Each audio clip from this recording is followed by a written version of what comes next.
Hello everyone, my name is Caleb Page. Been part of the sawmill group on Facebook for a while. Been seeing a lot of questions here lately about building a mill, and I know that I had a lot of questions when I was building one, and I wish that there was a video, hopefully the one that I'm producing. I wish there would have been a video like that on YouTube, so that would answer a lot of my questions. But hope you enjoy, and hope you get something out of it. So about me. I've been rebuilding things, building things since I was pretty young. With my first truck at the age of 14. I'm not unfamiliar with a weld machine, cutting torch, woodworking machines. I know my way around design software, so all those things didn't pose as barriers to me building a mill. I had been dreaming about owning a sawmill for 10 years or so. I hate throwing away wood. My wife and I built our house, and man, 30 or so trees just got burned, and I just couldn't stand it. I hated it. Wanted to be able to reclaim that wood and use it, put it to good use, and just the idea of taking raw material and turning it into something beautiful has always appealed to me. So I wanted to own one, but looking at the price of them, man, I just couldn't swing it, and I wasn't going to go into debt for a hobby / business. Just wasn't going to do it. So I got on YouTube and I started noticing that a lot of people were building their own videos, and I thought, well, heck, if they can do it, I can do it. So that's kind of where it started. So I started designing and started pricing and trying to get an idea of what I was up against. The goals I started with was I didn't want any debt when I got finished with the project, and as it is sitting right here, I have about $4,000 in it right now. I also wanted a large capacity mill, one that if you go and buy a comparable mill like this, you're looking at 15,000 plus, or you're looking at a Lucas Super Sliver or something like that. So I want a large capacity mill that can do 48 plus, and I ended up with a 51-inch white cut. I also wanted to bring in some additional income for my wife and I, just part of our long extended family goals.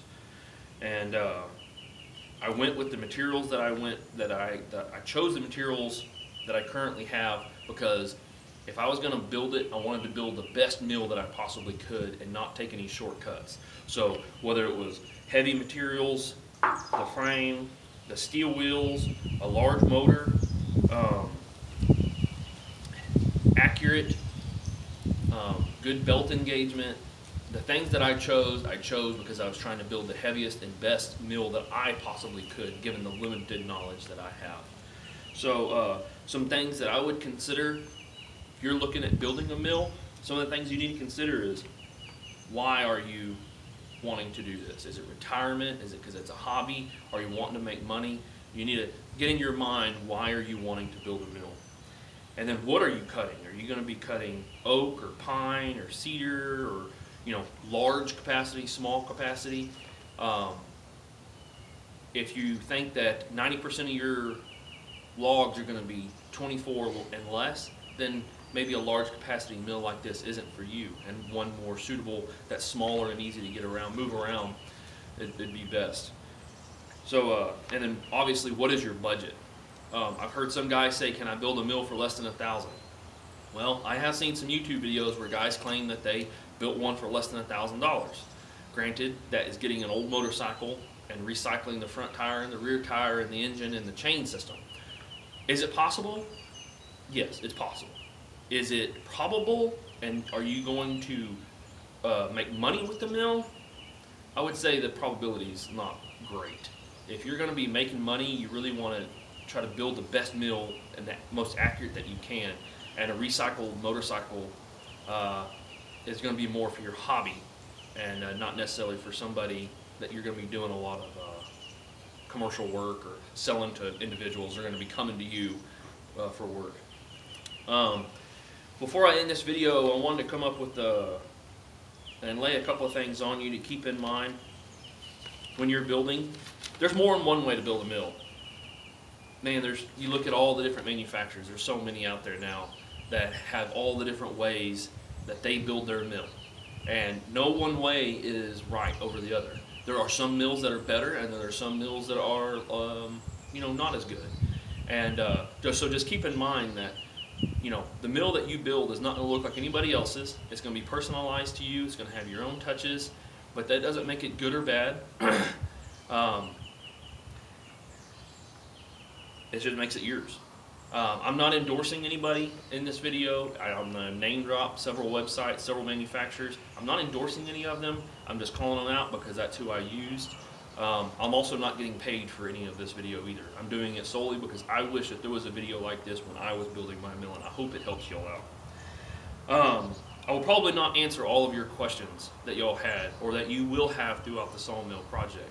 However, I'm giving you several websites.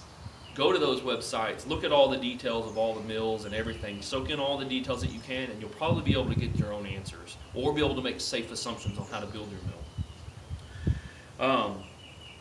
And you will have to make some educated guesses or assumptions during the design. And just try to get as much knowledge as you can so that way those assumptions are safe ones and you're not going to have to redo it. But you will have to redo some things. It's just the nature of the beast. You've never built one of these before, most of you. You're gonna make some bad judgments. I did when I built this mill, and you know what? You just got to redo it. It's your first rodeo. It's not the end of the world. How many times did it take Ben Franklin to get a light bulb right? It took him, and he was one of the smartest men in the world. It took him, I don't know, 90 or 100 times. I don't remember the number off the top of my head. So even the smartest men make mistakes. It's just you got to get past it, build it again, redo it, learn from it, move on. And not to scare you off, but the more than likely the project is going to take longer than you expected, and it's going to cost more money than you expected. It's just the nature of the beast. You never built one, you don't know. You can try to put pen to paper as much as you can and design as best you can, but crap happens. This one took me twice as long to build than I had anticipated. But you know what? I built it, and I have a huge sense of accomplishment. Once it first sunk into a log and it cut straight, man, just the sense of accomplishment was just unreal. So enjoy my other videos. I hope you learned something. Give me some feedback in the comments on Facebook or on YouTube. And if there's something I didn't cover that you feel like I missed, I will try to certainly do that. Have a good day.